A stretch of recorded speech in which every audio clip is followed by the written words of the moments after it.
Muy bien. Segunda de Crónicas, capítulo 7, versículo 11. Estos son los versículos que nos hablan cuando Moisés había dedicado el templo. Vamos a leerlo. Segunda de Crónicas 7, 11. Dice la escritura: terminó pues Salomón la casa de Jehová y la casa del rey. Y todo lo que Salomón se propuso hacer en la casa de Jehová y en su propia casa. Eso está profético. Dice, fue prosperado, dice. Y apareció Jehová a Salomón de noche y le dijo, escuche lo que Dios le dijo: yo he oído tu oración, le dice el Señor, y he elegido para mí este lugar por casa de sacrificio. Si yo cerrare los cielos para que no haya lluvia, y si mandare a la langosta que consuma la tierra, o si enviare pestilencia a mi pueblo.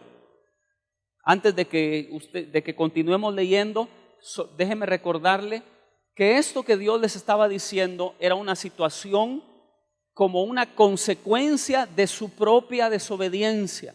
Por favor, no lea estos versículos como que Dios está diciendo, les voy a enviar langosta, les voy a enviar pestilencia, sino esto es una consecuencia de así como el pueblo se apartaba de Dios, el pueblo iba en pos de otros dioses, a adorar a otros dioses y se alejaban de Jehová. La consecuencia iba a ser los mismos actos de rebeldía iban a traer consecuencias, y eso es lo que Dios les estaba diciendo, ¿verdad? La consecuencia de su pecado, de que ustedes me abandonen, se alejan de mí, va a ser esto, va a ser pestilencia, va a ser la langosta, va a ser que no va a haber lluvia.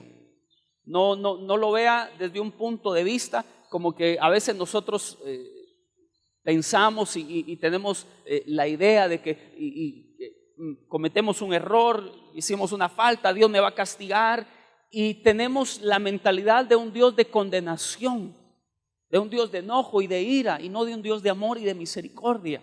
Entonces, por favor, entiéndalo, véalo con los lentes en que no es que Dios les estaba diciendo, los voy a castigar, ya van a ver por rebeldes lo que les va a pasar, sino véalo con estos lentes, que esto que Dios les estaba diciendo que les iba a enviar iba a ser la propia consecuencia de sus propios actos.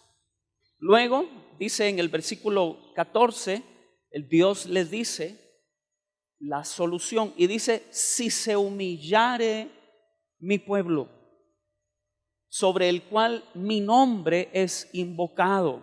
Y luego dice el Señor, y oraren. Y tercero, y buscaren mi rostro. Cuarto, y se convirtieren de sus malos caminos. Entonces, dice el Señor, yo oiré desde los cielos y perdonaré sus pecados. ¿Y qué dice? Y sanaré su tierra. Dios promete restauración. Dios promete restaurar todo aquello que se ha perdido, todo aquello que fue robado, todo aquello que fue dañado. Dios le dice a su pueblo, si deja de llover, si viene la langosta, si viene pestilencia en medio de ustedes, por supuesto va a ser una consecuencia de que ustedes se alejan. Usted puede darse cuenta que cada vez que el pueblo de Israel se alejaba de Dios, venían consecuencias. Cada vez que el pueblo de Israel empezaba a adorar a otros dioses, venían consecuencias. Cada vez que el pueblo de Israel hacía lo malo ante los ojos del Señor, se levantaban ejércitos enemigos para conquistarlos y para llevarlos a la esclavitud. O sea, era una consecuencia de sus propios actos. Pero Dios viene y les da la salida. ¿Cómo Dios iba a traer a su pueblo restauración? ¿Cómo Dios iba a traer a su pueblo sanidad? Dios le dice al pueblo, si se humillare mi pueblo, les dice el Señor. Si mi pueblo se humillare, reconociendo que Dios es Dios. Tenemos que reconocer que el Señor es Dios, porque muchas veces hay demasiado orgullo, hay demasiada prepotencia, hay demasiada altivez, hay demasiado ego y no hay reconocimiento que Dios es el Señor, que Él nos hizo y no nosotros a nosotros mismos. Es necesario que nosotros podamos tener ante la presencia de Dios una actitud humilde, una actitud de sencillez, reconociendo que es Dios, Él es el Señor, es su obra. Si nosotros hemos decidido adorarle, seguirle con todo nuestro corazón, hermanos, debemos de reconocer en nuestro corazón que Él es el Señor y merece honra, gloria, merece obediencia. Es más,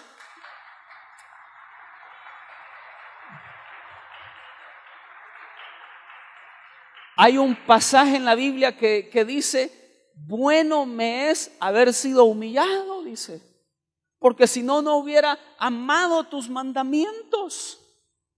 Hermanos, no es que Dios sea un Dios prepotente, así es como muchos lo ven.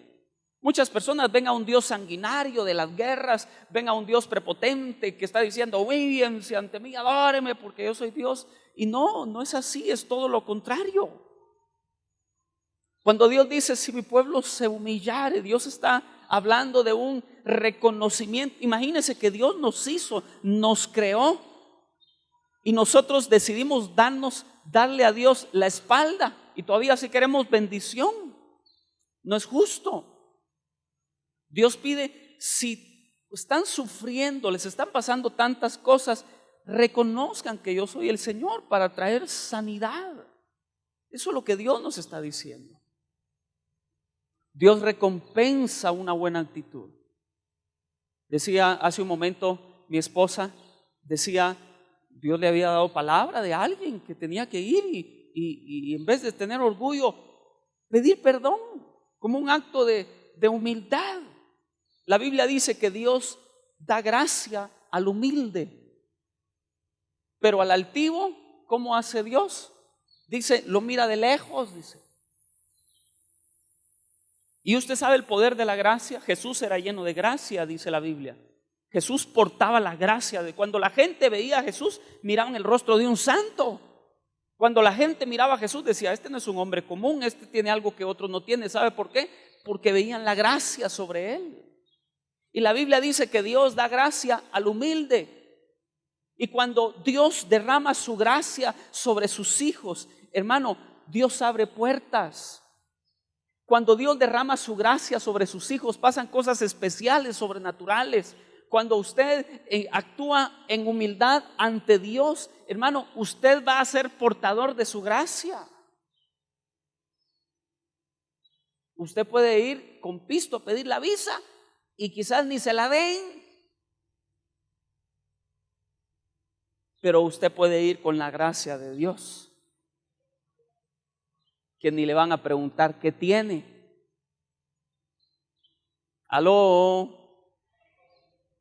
Dios da gracia a sus hijos, pero la Biblia dice que esa gracia es derramada sobre aquellos que son humildes. Pero a la altivez, hermano, yo no quiero a Dios lejos de mí, yo quiero estar cerca del Señor.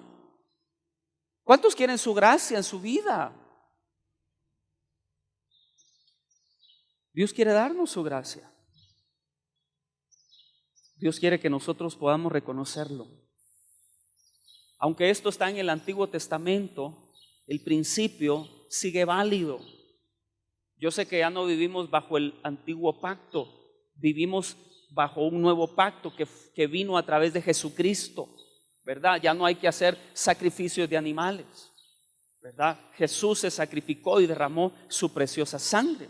Ya no tenemos que vivir por guardar los mandamientos y los preceptos de la ley. Jesús los guardó y los cumplió para que nosotros nos refugiáramos en la gracia de Él, en su sacrificio, y nosotros podamos entender que yo no voy a merecer el agrado de mi Dios por lo que yo pueda guardar de la ley, sino por mi fe en Jesucristo, porque Él cumplió los mandamientos. Entonces yo vengo a Dios por medio de aquel que cumplió la palabra, y cuando Dios me mira a través de su Hijo, su sangre derramada.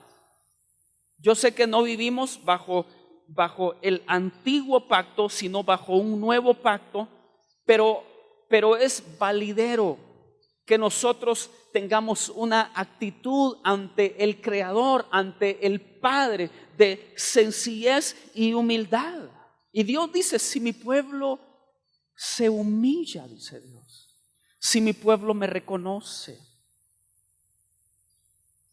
Eso es lo que Dios pide, que nosotros lo honremos, lo reconozcamos.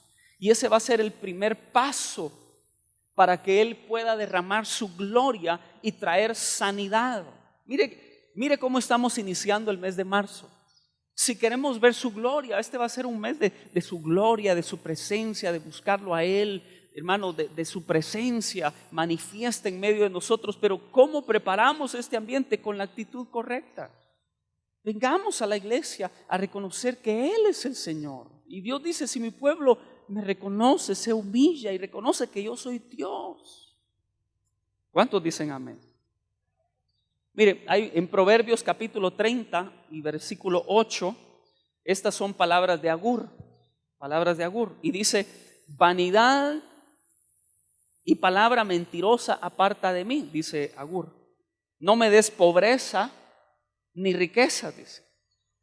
Manténme del pan necesario, no sea que me sacie y te niegue y diga quién es Jehová, o que siendo pobre hurte, dice, y blasfeme el nombre de mi Dios. Muchos han hecho de estos versículos una oración en su vida. Muchos han dicho, Señor, no me des riquezas, no sea que me sacie y te niegue, pero tampoco me des pobreza, ¿verdad? No sea que robe y blasfeme tu nombre. Manténme, Señor, lo que necesite. Muchos oran de esa manera, pero no es de que el que Dios te bendiga sea un pecado, sino es la capacidad del corazón para reconocer. Porque Él decía, si tú me das riquezas, Señor, peligro, Padre, me voy a terminar apartando, ya me conozco. Tampoco me des pobreza porque no vaya a ser, se me venga la maña otra vez. Dame únicamente lo que necesito, Padre, ahí voy a vivir feliz y contento. Esa era la capacidad de Agur. Cuando uno lee la Biblia, uno tiene que entender el pasaje, y ese pasaje no lo dijo Salomón, y Salomón Dios lo bendijo. Este pasaje lo dijo Agur. Si usted lee el primer verso del capítulo 30, dice palabras de Agur. Entonces Agur, esa era su capacidad. Esa era su capacidad. Su capacidad era intermedio. Pero si nosotros reconocemos, porque hay muchas personas que cuando salen adelante, cuando prosperan, cuando todo se multiplica, lo primero que empiezan a hacer es dejar de venir a la iglesia. Vámonos a pasear a la Capirucha, muchachos, dice.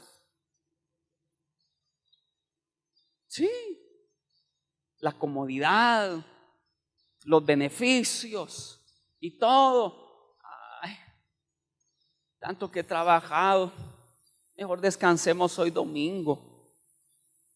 ¿Y qué pasó de venir a la iglesia para adorar el nombre de Dios? Para agradecerle, para honrarlo, para bendecirle. Ese es el problema de muchos. Y Agur tenía ese problema. Agur decía, no me des riqueza, no sea, me olvide de ti, Señor. Dame únicamente lo que necesito. Entonces muchas personas tienen problemas con eso en el corazón.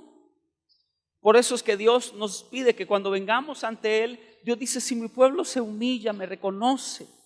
Si usted lee Deuteronomio 8, Dios le dice a Israel cuando ellos iban a entrar a la tierra prometida, Dios les dice, no suceda que coman, se sacien y edifiques buenas casas en que habites, y la plata y el oro se te multipliquen, y las ovejas y las vacas y todo lo que tengas se aumentes, y te olvides en tu corazón de Jehová tu Dios, dice la Biblia, que te da el poder de hacer las riquezas, dice Deuteronomio 8. O sea, Deuteronomio 8 era un capítulo de transición. El pueblo de Israel salía del desierto, iban a entrar a la tierra prometida, y en esa transición Dios les dice, cuando venga la tierra prometida, cuídense de no olvidarse quién yo soy. Entonces Dios quiere que nosotros tengamos la actitud correcta delante de Él y ante su presencia. Dios al altivo lo mira de lejos, pero al humilde le da su gracia. Y Dios pide que su iglesia lo reconozca. ¿Cómo se ha de sentir Dios cuando nosotros venimos acá para adorarle, para exaltarle y nosotros reconocemos su presencia? ¿Sabe qué? Dios se siente el Señor, es su casa. Cuando lo honramos, su presencia es manifestada. Entonces, ese es el primer principio para ver la gloria de Dios manifestada. Dios dice, si se humillare mi pueblo sobre el cual mi nombre es invocado. Y luego dice Dios, y oraren, dice. Porque eso es lo segundo que Dios le dijo a Salomón. Y oraren, le dice Dios. Este mes lo vamos a dedicar a orar. ¿Sabe cuál es el reto de este mes? El reto de este mes es que todos nosotros, de lunes a viernes, entre semana, todo el mes de marzo podamos orar a las 5 de la mañana.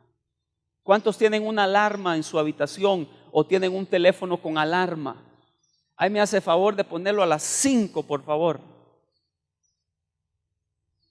Ya vi las caras de algunos que están, ¡ay! ¿Cuántos quieren ver la gloria de Dios? Ya, mire, hermano, usted no puede esperar que Dios haga cosas diferentes si usted sigue haciendo lo mismo. Si nosotros queremos que Dios haga cosas diferentes, no puede ser que Dios las haga haciendo nosotros lo mismo. Algo nosotros tenemos que cambiar. Algo nosotros tenemos que hacer diferente para que nosotros podamos provocar Dios se mueva. ¿Queremos ver su gloria y no hay oración? No es posible. ¿Aló? Y oraren, dice. Usted sabe la vida de Jesús. Si usted mira los evangelios, Jesús se levantaba muy de mañana a orar, dice la palabra. A orar. Eso era lo primero que Jesús hacía durante el día. Y no vea la oración como una obligación. Porque cuando usted mira la oración como una obligación, usted se volvió un religioso. Vea la oración como un deleite, el acercarnos a Dios, porque Él es la fuente de agua viva. Orar no es un sacrificio, orar es un deleite, estar delante de Dios y en su presencia. Orar no es una obligación, orar es una necesidad que todos nosotros los cristianos tenemos. En Lucas 18:1, usted lo puede ver en la pantalla, dice la Biblia que Jesús les refirió una parábola sobre la necesidad de orar siempre y no desmayar. Lea conmigo una vez más ese verso. Dice que Jesús les refirió una parábola sobre la necesidad. Diga conmigo, necesidad de orar. Diga conmigo, la oración es una necesidad. Y luego dice Jesús, siempre. ¿Cuándo tenemos que orar? Siempre. ¿Y qué más dice? Y no desmayar. Dios dice, si mi pueblo sobre el cual mi nombre es invocado se humillare. Y luego dice el Señor, y oraren, dice el Señor. Orar es una necesidad que todos nosotros tenemos, hermanos. Cada cristiano. La oración es nuestro alimento. El problema es cuando la gente lucha con la carne. La carne es la que no quiere orar. La carne te dice que ricas están las chamarras. La carne te dice mucho frío. Orá acostadito, te dice la carne. Y tú ahí medio acostadito sigues durmiendo. Ese es el asunto. La carne es la que se apega a lo terrenal. El espíritu a la verdad está dispuesto, dice la Biblia. Pero Dios quiere hacernos ese llamado. ¿Cuántos quieren que Dios se manifieste en sus vidas, en sus casas, en su familia, en lo que ustedes tienen? ¿Cuántos quieren ver la gloria de Dios ahí?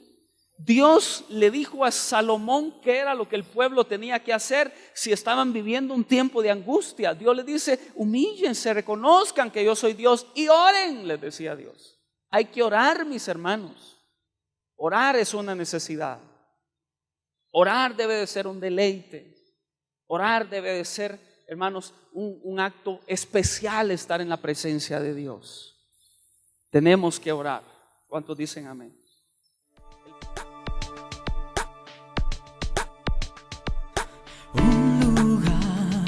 De celebración. Yo me recuerdo muy bien que habían oportunidades donde escuchaba personas que oraban ahí en el hotel de madrugada. Y habían personas que miren, no oraban, clamaban. Y ellos estaban en otra habitación y yo podía escuchar gente que decía: Padre, bendíceme, Señor, tú sabes que lo necesito. Y yo tengo muy marcado escuchar las oraciones. Ignoro quiénes eran, pero en la madrugada yo me despertaba y escuchaba el clamor de muchos. Que la oración, hermano, usted va a encontrar deleite en la oración. Cuando Dios lo visite, cuando el Espíritu Santo se derrame sobre usted, usted va a tener un día bendecido. Usted va a decir: qué calidad me siento. Usted puede pasarla bien, usted puede divertirse, usted puede tener un día entretenido, pero usted no puede cambiar ese gozo del mundo, esa felicidad del mundo, por aquella felicidad que va a venir del Espíritu de Dios. Dios es fuente de agua viva y no podemos sustituir la fuente de agua viva por cisternas rotas que no retienen. Es más, el agua estancada agarra mal olor. La respuesta va a estar en la oración. Ahí está la respuesta a tu necesidad. Ahí está la respuesta a todo. Tú tienes que orar para todo. Eso es parte de nuestra vida. La Biblia dice: orando en todo tiempo, dice Pablo, en toda oración y súplica, en el Espíritu y con acción de gracias. Hay que orar en todo momento, hay que orar en todo lugar. Hermano, hay que orar en la cocina, hay que orar en el trabajo, hay que orar cuando usted maneje, hay que orar en todo momento. Ore hasta: Señor, tengo que comprar esta ropa o no. Dios te va a decir, te va a recordar que tienes deuda. ¡Orar! Dios promete que va a sanar nuestra tierra, nuestra casa, nuestros hijos, nuestra familia. El requisito antes de ver la sanidad, Dios dice: tienen que convertirse de sus malos caminos. Yo le voy a retar en el nombre de Jesús. Cambie esos hábitos. Cambie aquello que le ha robado la bendición. Cambie eso que le ha robado la bendición, cámbielo, sustitúyalo y dígale: Señor, yo quiero convertirme a ti, te quiero a ti, Señor. Necesitamos ver la gloria de Dios. Y no es posible que Dios lo haga sin que nosotros no accionemos. Querido amigo, Dios te bendiga. Te saluda el pastor Eduardo Ramos. Qué alegre saber que este programa ha sido de bendición a tu vida. Quiero invitarte a seguirnos sintonizando y recibir esa palabra de Dios que nos da ánimo, fuerza para seguir adelante. Quiero decirte algo muy especial. Dios te ama y tiene un propósito maravilloso para tu vida. Y quiero invitarte para que recibas hoy en tu corazón a Jesucristo, su Hijo, como único Señor y Salvador de tu vida. Así es como la Biblia lo enseña. Haz conmigo esta oración. Cree en Dios y recibe a Jesucristo, que es el único camino, verdad y vida. Y Él dijo: nadie puede ir al Padre si no es por mí. Ora conmigo. Padre Celestial, gracias por enviar a tu Hijo Jesucristo a morir por mí en la cruz del Calvario. Hoy, Jesús, te recibo en mi corazón como mi Señor y único Salvador. Perdona mis pecados y escribe mi nombre en el libro de la vida. Y quiero, el día que tú vengas, estar listo para irme contigo. Gracias, Señor. Amén. Si hiciste esta oración, Dios te bendiga. Bienvenido a la familia de Dios y te animo a recibir la palabra del Señor como luz en tu camino. Bendiciones.